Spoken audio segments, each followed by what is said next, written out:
ஒரு காலம் இஸ்ரவேல் தேசத்தில் ஒளி குறைந்து நம்பிக்கை மங்கியிருந்த காலம். ராஜா இல்லை, ஒழுங்கு இல்லை.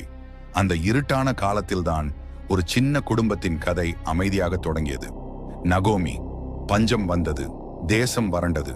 வாழ்க்கையை காப்பாற்ற அவள் தன் கணவனோடு தேசத்தை விட்டு வெளியேறினாள். ஆனால் வெளிநாட்டில் அவள் அனைத்தையும் இழந்தாள்.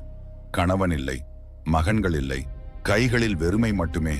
அவள் திரும்ப முடிவு செய்தாள். அவளோடு ஒருத்தி வந்தாள், ரூத். அவள் இஸ்ரவேல் பெண்ணில்லை, ஆனால் அவள் எடுத்த தீர்மானம் இஸ்ரவேலின் வரலாற்றை மாற்றியது. நீ போகுமிடம்தான் நானும் போவேன், உன் தேவனே என் தேவன். வயலில் வீழ்ந்த கதிர்களை எடுக்கும்போது யாரும் கவனிக்காத அந்த பெண்ணை தேவன் கவனித்தார். போவாஸ் அவளை மீட்டார். ஒரு விதவை மீட்கப்பட்டாள். அந்த மீட்பு ஒரு குடும்பத்தை மட்டுமில்லை, ஒரு தலைமுறையை மாற்றியது. ரூத்தின் வம்சத்தில் ஒரு குழந்தை பிறந்தது, தாவீது. அதற்குள் தேசம் இன்னொரு திருப்பத்தில் நின்றது. ஒரு சிறுவன் தேவனுடைய குரலை முதல் முறையாக கேட்டான். சாமுவேல். சொல்லும் கர்த்தரே, அடியான் கேட்கிறேன். அவன் வளர்ந்தான். தேசத்தை தேவனுடைய வார்த்தையோடு நடத்தினான். ஆனால் ஜனங்கள் கேட்டார்கள், எங்களுக்கு ஒரு ராஜா வேண்டும். தேவன் அறிந்திருந்தார், ஆனாலும் அவர்களுடைய மனதை விட்டுக் கொடுத்தார். சவுல் ராஜாவானான். ஆரம்பத்தில் அவன் பணிவானவன். பிறகு பயம் வந்தது, கீழ்ப்படிதல் குறைந்தது. ஒரு நாளில் தேவன் சாமுவேலிடம் சொன்னார், நான் மற்றொருவனை தேர்ந்தெடுத்தேன்.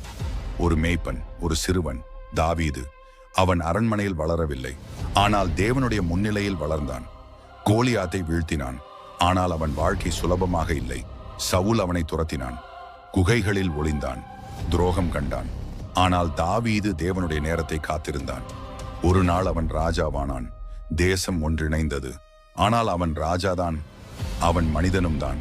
ஒரு தவறு, ஒரு வீழ்ச்சி. இரவில் அவன் தூங்கவில்லை. அவன் தேவனுடைய முன்னிலையில் உடைந்தான், அழுதான். தேவன் அவனை கைவிடவில்லை, திருத்தினார், மீட்டார்.